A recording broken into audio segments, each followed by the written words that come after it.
байгаа. Боловсрол. Эдийн засгийн тэргүүлэх чиглэл хөдөлмөрийн зах зээлийн эрэлттэй уялдуулан аймагуудын мэрэгжлийн болон техникийн боловсролын сургалтын байгууллагыг төрөлжүүлж салбар дундын дадлага үйлдвэрлэлийн баазыг байгуулан бүсийн хүний нөөцийг бэлтгэх сургалт эрдэм шинжилгээ үйлдвэрлэлийн цогцлборыг байгуулна. Бүс нутгийн хувьд бол энэ хүний нөөцийн асуудал бол мэдээж одоо заавал ярих хэрэгтэй юм асуудал. Хүнд аж үйлдвэрийн бүс, хөдөө аж ахуй үйлдвэр технологийн бүс болж экспортод чиглэсэн томоохон одоо энэ төслүүдийг хэрэгжиж байгаа учраас үүнийг дагсан мэргэжилтэй чадварлаг ажилтны одоо хэрэгцээ, хүний нөөцийн хэрэгцээ бол хамгийн түрүүнд тулгамж байгаа асуудал юм. Энэ асуудлыг шийдвэрлэх зорилгоор засгийн газраас бол Өмнөг аймагт техникийн их сургуулийн салбарыг байгуулах асуудлуудыг эхлүүлээд явж байгаа.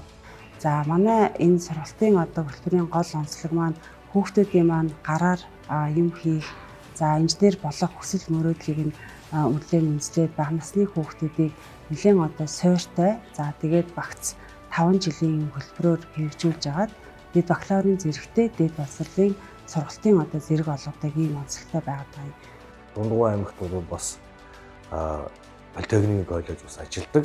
Энэ одоо хоёр аймагт байгаа политехник коллежоо илүү төрөлжүүлж мэрэгжил төрлөөр нь ангилан одоо тусынхаа энэ бүстэй тохирсон эрэлт хэрэгцээтэй боловсон хүчний бэлтгэхэд боловсролын явтагаа бид бүхэн хамтарч ажиллах нь чухлаа гэж харж байгаа.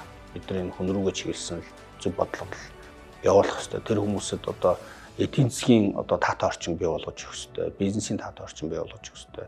Тэнд ажиллаж амьдрах таатай орчин бий болгож өгөх хэрэгтэй. Хоёрдугаар тэнд одоо боловсрол мэдлэг олж авах тийм одоо орчныг бас бид нар бий болгож өгөх хэрэгтэй. Тэнд ажиллаж амьдарч байгаа тэр хүмүүсийн одоо эрх ашигыг хангаж тэднийг хөгжүүлэх тал дээр бид нар бас сайн одоо бодлогуудыг хийж өгөх ёстой л гэж ингэж одоо боддог. Энэ нэгдүгээрт ерөөсөө 3 хөл юм шийдэх юм билээ. Нэгдүгээрт бол орон сууцчлах асуудал ажлын байр нь байж байна.